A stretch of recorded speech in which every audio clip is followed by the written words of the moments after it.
اعوذ باللہ من الشیطان الرجیم بسم اللہ الرحمن الرحیم الف لام میم ذلک الکتاب لا ریب فیہ ھدی للمتقین الذین یؤمنون بالغیب ویقیمون الصلاة ومما رزقناہم ينفقون والذین یؤمنون بما انزل الیک وما انزل من قبلک وبالآخرة هم یوقنون اولئک علی ھدی من ربہم واولئک هم المفلحون۔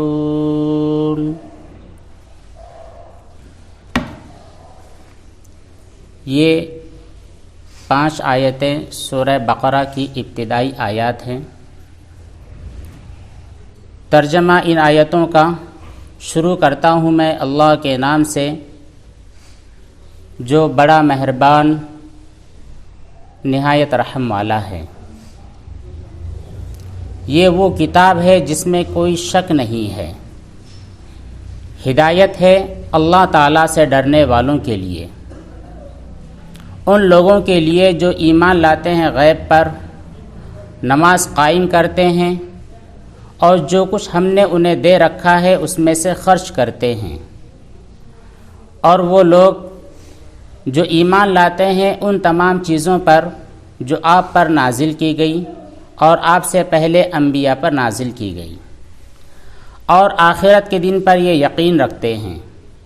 یہی وہ لوگ ہیں جو تمہارے رب کے بتائے ہوئے ہدایت کے راستے پر ہے، اور یہی لوگ ہیں جو مراد اور کامیابی کو پہنچنے والے ہیں۔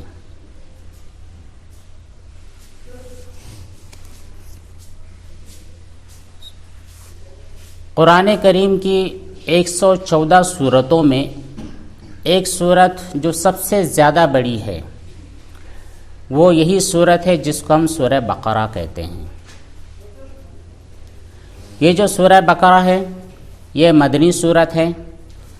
یہ الگ بات ہے کہ اس کی کچھ آیتیں مکہ میں بھی نازل ہوئی ہیں، جس میں کل 286 آیتیں اور 40 رکوع ہیں۔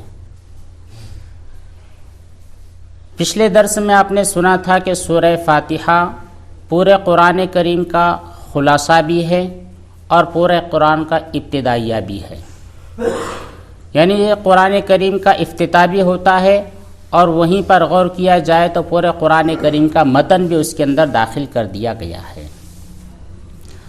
سورہ فاتحہ کی جو ابتدائی آیتیں تھیں وہ اللہ تعالیٰ کی حمد و ثنا پر مشتمل تھی، اور جو اخیر کی 3 آیتیں تھیں وہ اللہ تعالیٰ سے دعا تھی، جس میں کہا گیا تھا اہدنا الصراط المستقیم، اے اللہ ہمیں سیدھا راستہ بتلائیے۔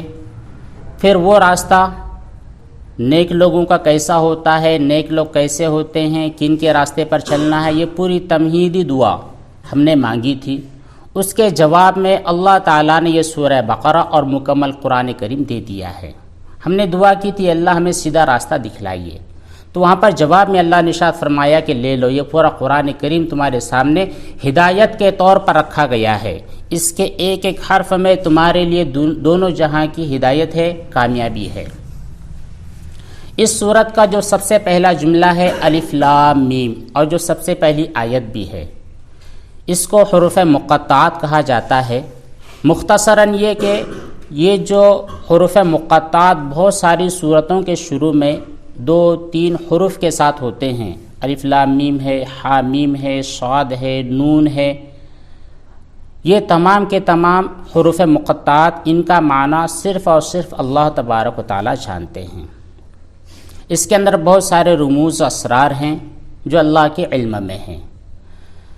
اس کے بعد جو اگلی آیت ہے ذالک الکتاب لا ریب فیہ، یہ وہ کتاب ہے جس میں کوئی شک نہیں ہے، شک نہیں ہے بلکہ شک کی گنجائش بھی نہیں ہے۔ اور اس کے بعد آگے کہا گیا ہے ھدی للمتقین، یہ قرآن کریم مکمل اللہ تعالیٰ سے ڈرنے والوں کے لیے ہدایت ہے۔ ہم نے دعا کے طور پر کہا اہدنا الصراط المستقیم، تو یہاں پر اللہ نے جواب دیا کہ یہی قرآن ہے، جو اللہ تعالیٰ سے ڈرے گا اس کے لیے ہم ہدایت کا راستہ کھول دیں گے۔ ہم نے تو یہ بھی سنا ہوا ہے کہ اللہ تعالیٰ کسی پر ظلم کرنے والا نہیں ہے، اللہ تعالیٰ ہر ایک کے بارے میں سوچتا ہے کہ وہ میری عبادت کرے، صحیح راستے پر چل کر جنت کا حقدار بنے۔ خود اللہ تعالیٰ نے اپنے بارے میں گواہی دی ہے، ایک دعویٰ کیا ہے کہ میں اپنے بندوں پر ظلم کرنے والا نہیں ہوں، میں تو انہیں جنت کے اعلیٰ باغات دینا چاہتا ہوں۔ تو یہاں پر اللہ نے یہ فرمایا ہے کہ یہ جو ہدایت ہے صرف متقی لوگوں کے لیے ہے، یعنی جو اللہ تعالیٰ سے ڈرنے والے ہوں گے انہی لوگوں کے لیے ہے۔ مطلب یہ کہ جو ڈرنے والے نہیں ہوں گے ان کے لیے ہدایت نہیں ہوگی۔ تو اس کا مطلب کچھ یوں ہے کہ اللہ تعالیٰ نے دو راستے رکھے ہیں، ایک صحیح بھی ایک غلط بھی۔ جب بھی ہم کسی آدمی سے پوچھتے ہیں کہ مجھے فلاں جگہ جانا ہے تو ہم اس کو دو طریقے سے ہدایت دیتے ہیں۔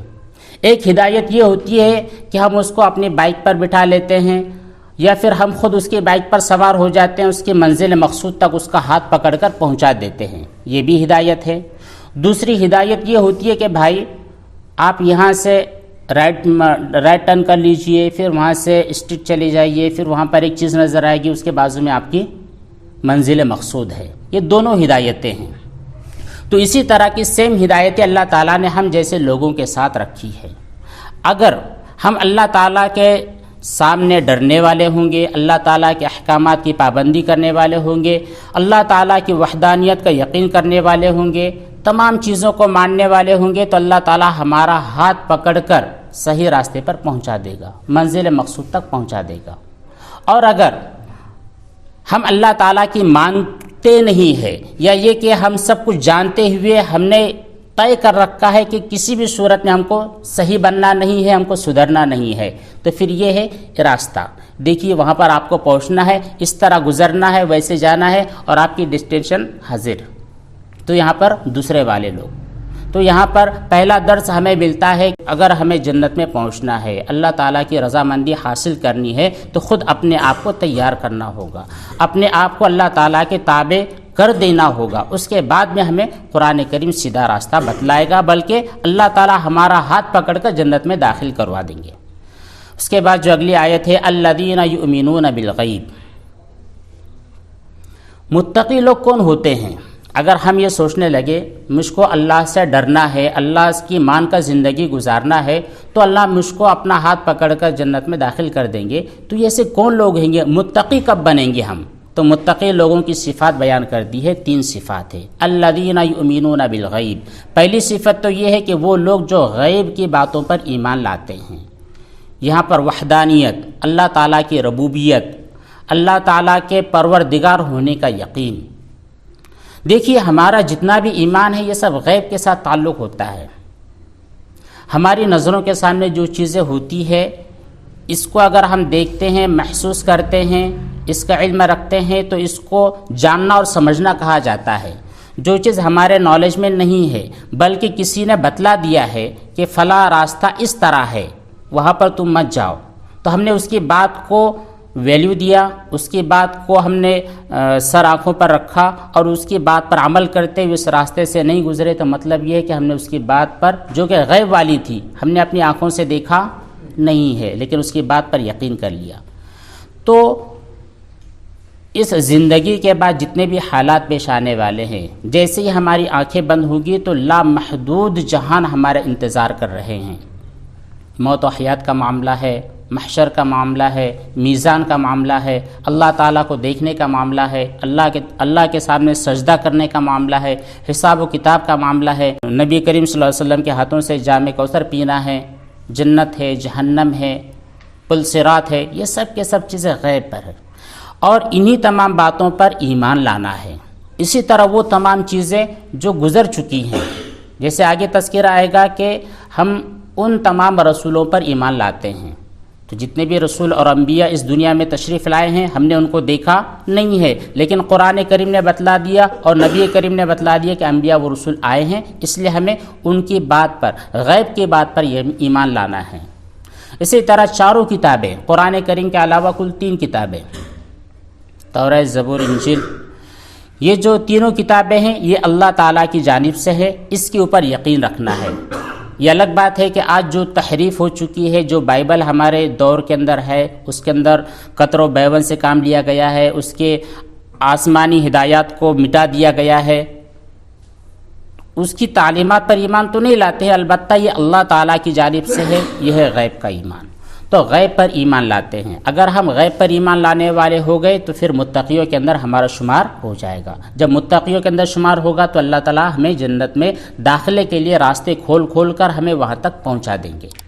اسی طرح دوسری چیز وَيُقِيمُونَ الصَّلَاةَ، ایسے لوگ بھی متقی ہوتے ہیں جو نماز کو قائم کرتے ہیں۔ یہاں پر آپ غور کریں کہ یہاں پر نماز پڑھتے ہیں نہیں ہے، بلکہ نماز کو قائم کرتے ہیں۔ آج ہماری خرابی یہی ہے کہ ہم صرف نماز پڑھتے ہیں۔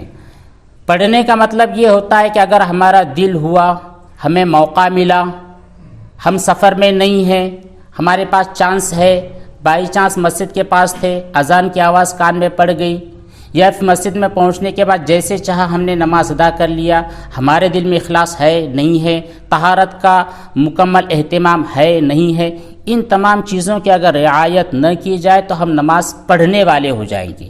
اور اگر ان تمام چیزوں کی رعایت کی، طہارت کا پراپر علم حاصل کیا، نجاستوں کے بارے میں تحقیق کی، اور نماز کی ادائیگی کے لیے جتنے بھی سنتیں، واجبات، فرائض، ان تمام چیزوں کا علم حاصل کیا، اسی کے مطابق ہم نے فرائض، سنن اور نوافل کی ادائیگی کی، پلس اخلاص کے ساتھ، اور وہ نماز ایسی نماز پڑھو گویا کہ تم اللہ تعالیٰ کو دیکھ رہے ہو، اور اگر یہ بھی نہیں ہے تو کم از کم یہ خیال کرنا کہ اللہ مجھ کو دیکھ رہا ہے۔ یہ تمام چیزیں مل کر ہوتی ہے اقامت صلاۃ، نماز کو قائم کرنا۔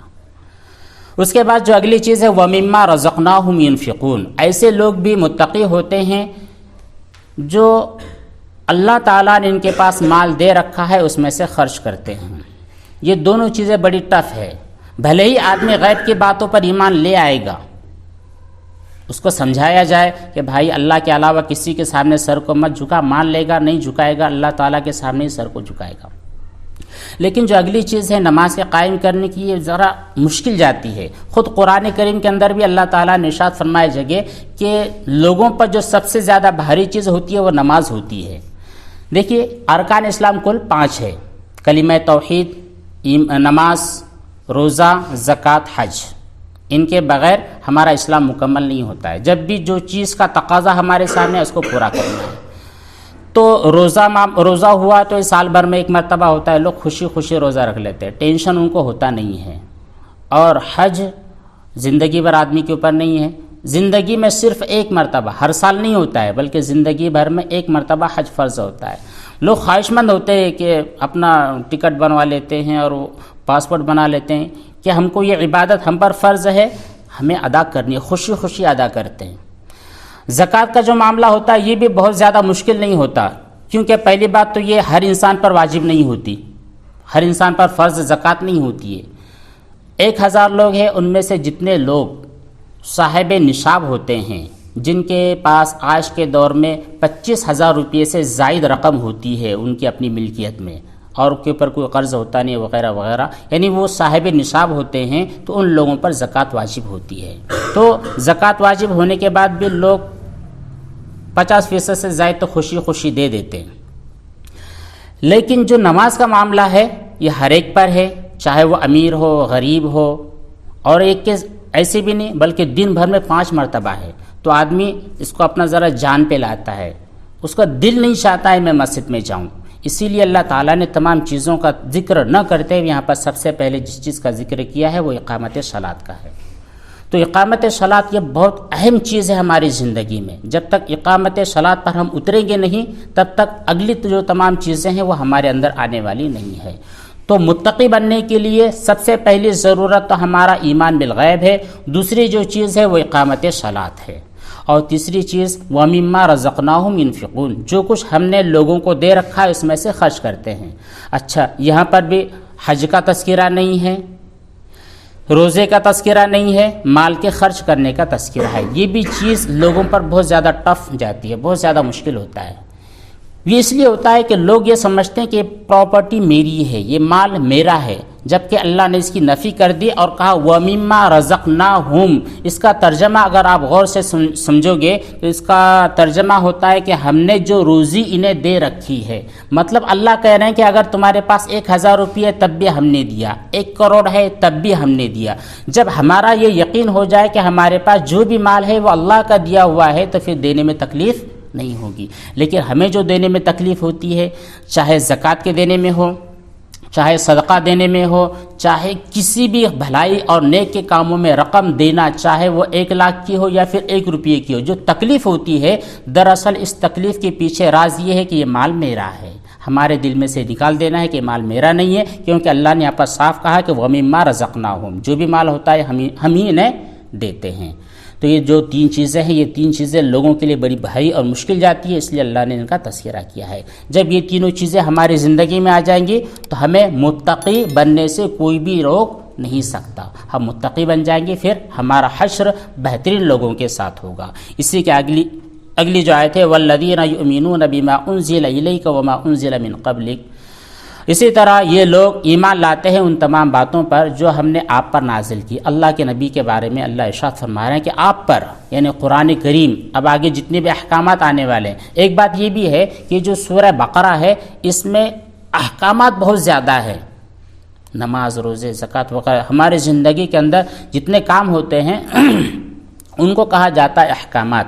تو ان احکامات کا تذکرہ بہت ہے۔ تو آگے کہتے ہیں کہ ہم نے جو بھی آپ کی طرف نازل کیا ہے ان تمام باتوں پر ایمان لاتے ہیں، اور آپ سے پہلے انبیاء، ان پر جو چیزیں نازل کی گئی ہے ان پر بھی ایمان لاتے ہیں۔ اسی طرح وَبِالْآخِرَةِ هُمْ يُوقِنُونَ، آخرت کے دن پر بھی یہ یقین رکھنے والے ہوتے ہیں۔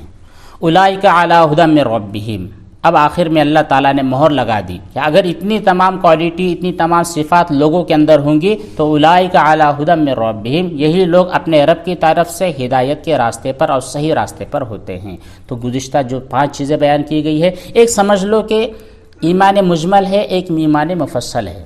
ہم نے بچپن میں پڑھا ہوگا ایمان مجمل، ایمان مفصل۔ تو یہ جو 4-5 آیتیں ہیں یہ سمجھ لو کہ ایمان مجمل ہے، اس کے اندر ہماری پوری زندگی کے اندر جتنے بھی احکامات آنے والے ان کا تذکرہ ہے، اور اسی صورت کی جو آخری 2 آیتیں ہوں گی وہاں پر ایمان مفصل ہے، آمن الرسول بما انزل الیہ، وہ جو ہم جس وقت میت کو دفن کر دیتے ہیں اور میت کے پیروں کی طرف کھڑے ہو کر جو آیت پڑھتے ہیں، 2 آیتیں ہوتی ہیں، ان 2 آیتوں کے اندر ایمان مفصل ہے، اس کا تذکرہ انشاءاللہ اس کی جگہ پر آئے گا۔ تو اولئک علی ھدی من ربہم، یہی وہ لوگ ہیں جو اپنے رب کی طرف سے راہ راست پر چلائے گئے ہیں۔ واولئک ھم المفلحون، اور یہی وہ لوگ ہیں جو کامیاب ہونے والے ہیں۔ تو دعا کریں کہ اللہ تبارک و تعالیٰ یہ جو پیاری صفات متقیوں کے بارے میں اس نے بیان فرمائی ہے، یہ تمام صفات کا حامل بنا دے اور راہ راست پر چلا کر متقیوں کے اندر شامل فرما دے۔ بسم اللہ الرحمن الرحیم، اللہم صلی علی سیدنا مولانا محمد وعلی آل سیدنا مولانا محمد وبارک وسلم۔ ربنا ظلمنا انفسنا وان لم تغفر لنا وترحمنا لنکونن من الخاسرین، واعف عنا واغفر لنا وارحمنا انت مولانا فانصرنا علی القوم الکافرین، وصلی اللہ تعالی علی خیر خلق محمد وعلی آلہ واصحابہ اجمعین برحمتک یا ارحم الراحمین۔